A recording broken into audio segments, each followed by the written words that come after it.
o 18º episódio inicia nos mostrando, né, os amigos de Baixo-Shun do lado de fora do saguão que Baixo-Shun tava com os anciões, esperando por ele.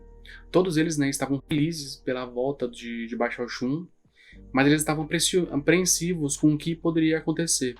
Enquanto isso, né, tinham umas outras pessoas do lado de fora que estavam na dúvida, estavam fazendo comentários maliciosos a respeito de Baixo-Shun ter ou não conseguido matar todos aqueles inimigos que ele matou, né? Porque é irreal. Como que o moleque, no 5º nível de condensação de Ki, porque eles não sabem que ele já ultrapassou pro 6º, e mesmo que ele estivesse no 6º, aquele monte de gente, todos eles, não tinha ninguém que estava no 5º nível, era de 6º nível de condensação de Ki pra cima. E muitos deles ali, um deles enfrentando um de nível 6, né, mesmo estando no mesmo nível, a batalha se pareia. E como a técnica de Baixo-Shun é uma técnica muito exclusiva, tanto que quando ele pegou o anciãozinho lá da biblioteca, falou que poucas pessoas tentaram aprender aquela técnica, e as que aprenderam foram, sabe, muito poucas. Acho que, eu não lembro direito, mas acho que ele falou que ninguém chegou a aprender, e os que aprendiam acabava desistindo no meio do caminho, porque era muito difícil, muito doloroso. Então, meio que a sociedade não conhece, não tem noção da força que uma pessoa que pratica essa técnica tem. Então é muito normal a gente ver comentários que nem desses pessoal que tá falando aqui. Então é bom a gente acostumar com isso, porque provavelmente vai ser comum daqui pra frente. Lá dentro do salão, os anciões estavam explicando, né, para Baixo-Shun a atual situação dele na seita, qual era o cargo que ele tinha, o que tinha acontecido e tudo mais. E eles falam, né, que ele tinha recebido o cargo de discípulo honorável, que ele agora era irmão de seita, né, do chefe do líder, né, do líder da seita, e que ele estava num patamar de irmão dos anciões lá. Tanto que o Baixo-Shun até imagina ele chegando todo feliz, abraçando os anciãos. É uma parte bem engraçada, né, nesse começo. Só que ele estava na expectativa de receber alguma coisa baseado nas coisas que ele fez, né, no mérito que ele teve na guerra, né, na guerra entre aspas, que era ele contra o clã. Tanto que ele até chega na seita com aquelas roupas, com aqueles trapos, aquela roupa que ele estava usando, caindo os trapos dela e tudo mais.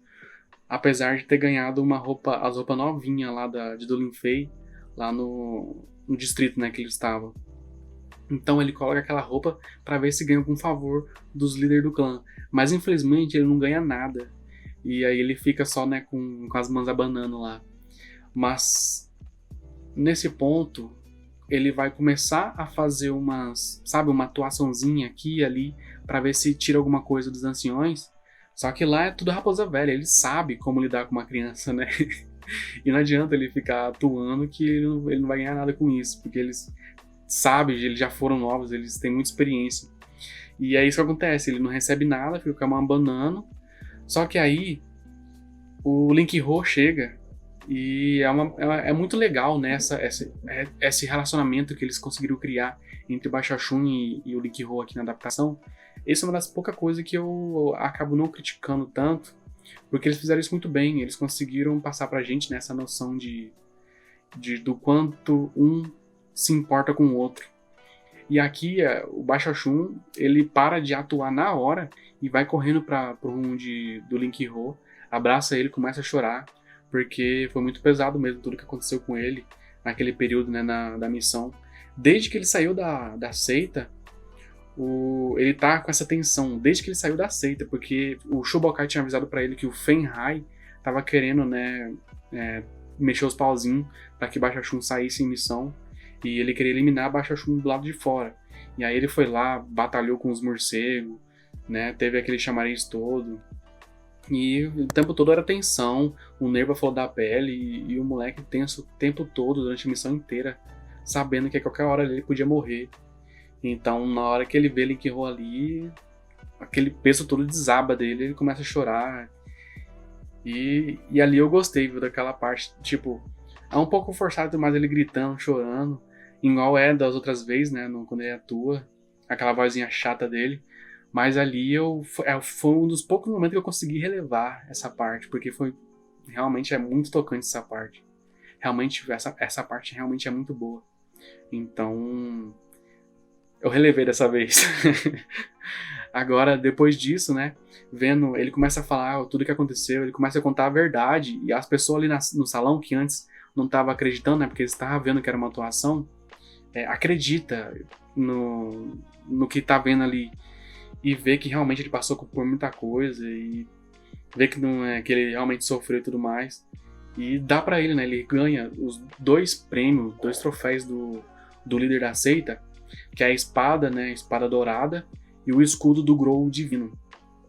A espada, ela tem a capacidade de aumentar a força de acordo com o poder, né, do seu dono. E o escudo, eu acho que ele tem a capacidade de aguentar até o pico do próximo estágio.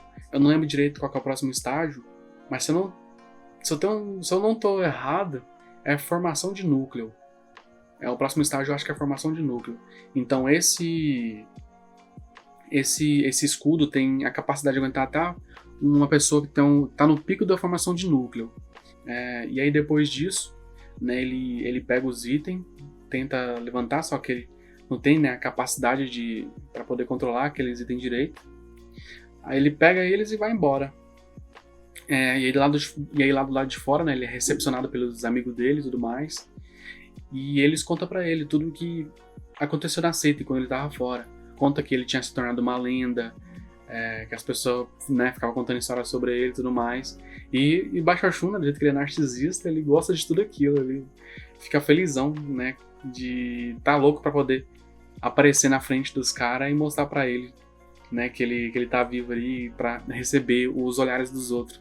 Que ele é tarado, né, ele gosta de ver os outros olhando pra ele, ele gosta de ser o centro das atenções. E aí, nesse meio termo, né, desse período que os amigos dele estavam apresentando esses fatos, a Xiaomei, né, Hou Xiaomei, apresenta pra ele, leva ele lá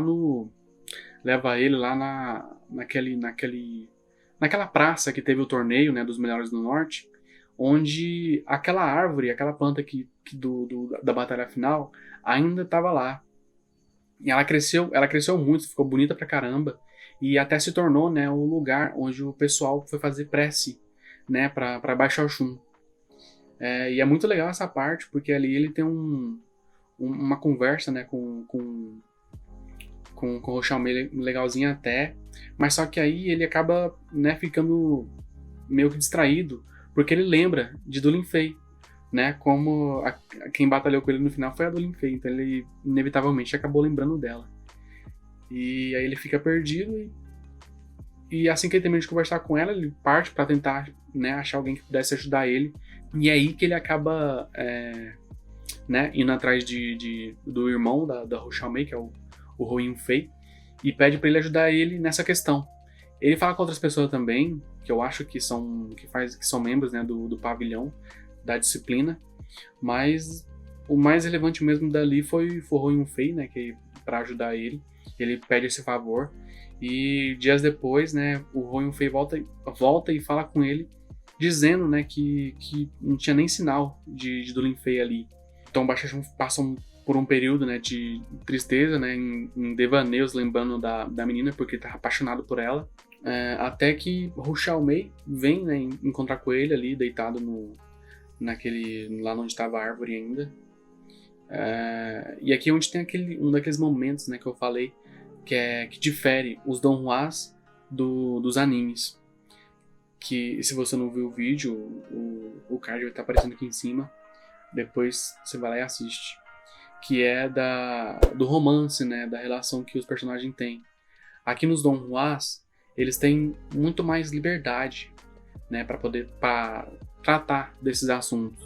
O que eu quero falar com isso tudo é que aqui nos donhwas, né, as relações entre os personagens são muito mais humanas do que nos animes. E eu acho que esse é o ponto em que os donhwas fisgam a gente de jeito, sabe? Porque mesmo todos os outros pontos sendo inferiores, né, quase todos os pontos sendo inferiores aos animes, incluindo a animação, né, o roteiro, a edição e tudo mais, eles acabam fisgando a gente muito mais por conta dessa relação sendo muito mais humana. Por que eu falo isso? Porque aqui nos Don Juans, a gente vê que eles não têm, né, essa limitação dos relacionamentos. Quando tem que começar, eles começam, quando tem que terminar, eles terminam. Eles param, eles continuam, eles cortam. Eles não ficam naquela frescura que a gente encontra, né, nos animes ai, não pode namorar, não pode se declarar, porque aí, não sei, os fãs vai quebrar a fantasia de fã, não sei o quê. Sabe, eles não têm essa limitação. Aqui, nesse momento aqui, a Hou Xiaomei se declara para Bai Xiaoxun e ele acaba recusando, né? Ele rejeita ela porque ele tá, né, apaixonado pela Do Lin Fei. Então, meio que eles iniciam um relacionamento aqui e quebra na mesma hora. E antes ele já tinha feito, né? Eles tinham iniciado um relacionamento entre Bai Xiaoxun e Do Lin Fei e quebra quando o Do Lin Fei vai embora. Então eles não têm essa frescura. E o protagonista continua sozinho. O objetivo é eles fazer o protagonista continuar sozinho, né? Então eles criam o caminho para eles criar a relação entre as personagens, quebra essa relação para no futuro começar ela de novo. E não tem aquele de, ai, será que eu faço, será que eu não faço? Não, eles estabelecem o relacionamento, quebram o relacionamento, recomeça ele de novo de uma outra forma, né? Que igual aqui, ela foi lá, se apresentou para ele, se declarou para ele, né? E ele rejeitou. Então o relacionamento, né, de namoro iniciou e acabou ali mesmo. Então ela fica com o coração partido, mas isso não impede ela de voltar e falar com ele de novo. Mas só que aí esse estabelecimento de laço, né, de relacionamento, muda completamente o relacionamento que eles tinham antes. Porque ela já declarou e ele já sabe que ela tá interessada nele. Então eles não vão mais se ver como amigos, sabe, como irmão e tal. Só que é como acontece na vida real. A gente tem essas dúvidas, esses meio termos. E aí ele é forçado a recusar ela porque ele tá pensando na outra, né? Então, sabe, não tem o certo ou o errado a fazer. Ele gosta da outra e ele também via, né? Ele vê o Xiaomei como se fosse uma irmã mais nova. Então não tem um porquê ele aceitar essa relação.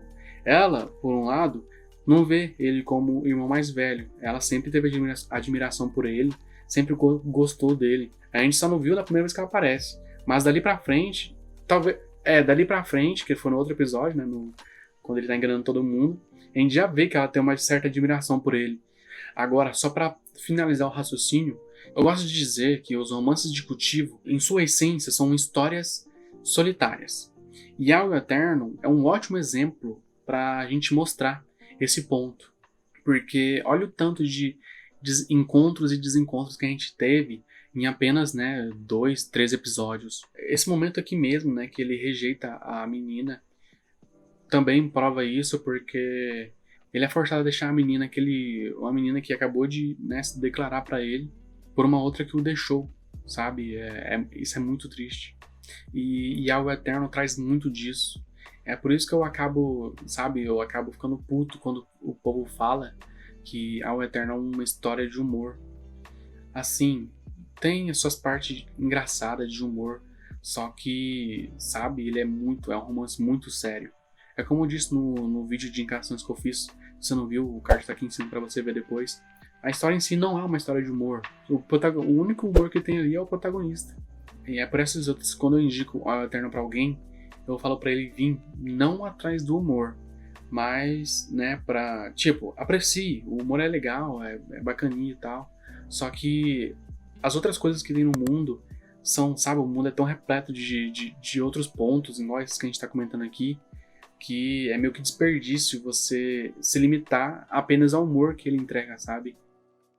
Seguindo adiante, a cena corta e mostra Bai Xiaoxun sendo acordado por Shubalcai e um monte de presente na porta da casa dele. Esses presentes foram enviados por outras pessoas, né, das outras montanhas, como agradecimento, né, por Bai Xiaoxun terem salvo eles, né, do desastre que ia acontecer. E obviamente, né, Bai Xiaoxun fica muito feliz, tanto por causa dos presentes quanto por causa da alcunha que ele acabou de receber, que agora ele é oficialmente conhecido como tio da seita Bai. Porque é que nem eu falei, né? Aquele título, né, de prestígio que ele recebeu torna ele no mesmo nível, no mesmo patamar dos anciões da seita, e ele é irmão de seita do líder, né, da seita. Então ele ser chamado de tio da seita Bai é natural. E aí ele fica felizão, né? Igual a gente falou, ele, um personagem narcisista como ele, óbvio que ele ia ficar feliz. E aí ele passa a fazer uma festa em toda a montanha para ser recebido pelos outros discípulos por aquele título. Até, né, chegar naquela outra menina que ele batalhou lá de medicina, como é que é o nome dela? Ele se encontra lá e tenta o máximo possível forçar ela a chamar ele de tio da seita Bai. E aqui entra aquela questão da hierarquia que eu falei também no vídeo, né, das 5 diferenças do Donghua pros animes. Que é a questão da hierarquia, que eles levam isso muito a sério. Ela não pode falar que ele não é o tio da seita dela, porque ele é. E hierarquicamente ele tá acima dela. Só que os níveis de cultivo, ou não sei, por ela ter chegado antes na seita, ela acaba achando que é superior a ele. E isso meio que é uma humilhação, sabe? Só chamar ele de tio da seita Bai é uma humilhação pra ela. Então ele ficar pegando no pé dela assim é vergonhoso pra ela. Então quando ela teve a primeira oportunidade, ela sai correndo e some dali. Bom, e essa fama, né, de tio da seita Bai acaba sendo espalhada por todos os picos, né, da seita. E isso, consequentemente, não deixou os outros gênios, né, dos outros picos felizes. Porque até aqui a gente não encontrou nenhum do pessoal que faz parte da seita interna. Baixa Shun ainda está só na parte externa da seita. Agora a gente vai finalmente começar a adentrar um pouco mais, né, nos outros pessoal da seita. E esses gênios, né, que estão lá dentro já estavam batalhando diariamente para poder subir o nível deles e ganhar prestígio dentro da seita. E aí Baixa Shun chega do nada, caindo do céu, de novo. Lembra disso em algum episódio para trás? Será que é um déjà vu? Tá acontecendo de novo. Baixa Shun chegou do céu, ganhou título de prestígio e tomou tudo que aqueles caras, né, batalhavam arduamente para receber, que é o mérito, os prêmios, presentes e tudo mais.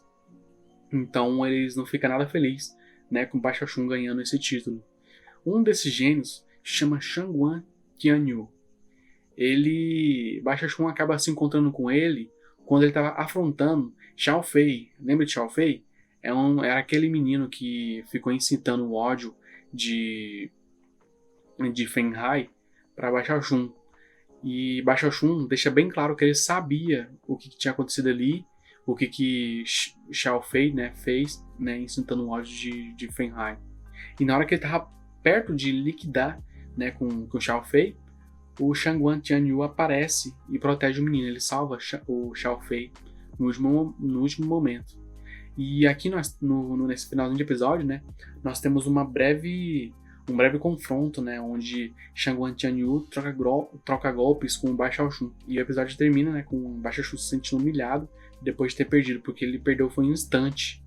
Foi instantâneo, não teve nem troca de golpe direito. O menino só apontou a espada para Baixa Shun e ele perdeu. Só que o menino poupa, né, Baixa Shun, porque ele é da seita interna, né, ele tem mais força e tudo mais. Então, na mente dele, ele ainda é superior a Baixa Shun. Então ele meio que poupa a vida de Baixa Shun para Baixa Shun se sentir humilhado por causa disso, né? Porque, como a gente falou, da hierarquia, Baixa Shun é o tio da seita, o menino é só um discípulo. Como é que Baixa Shun vai aceitar uma coisa dessa? Ele não aceita. E é isso por hoje, pessoal. Eu espero que vocês tenham curtido esse resumo que nós fizemos aqui e nos vemos no próximo vídeo. Até mais!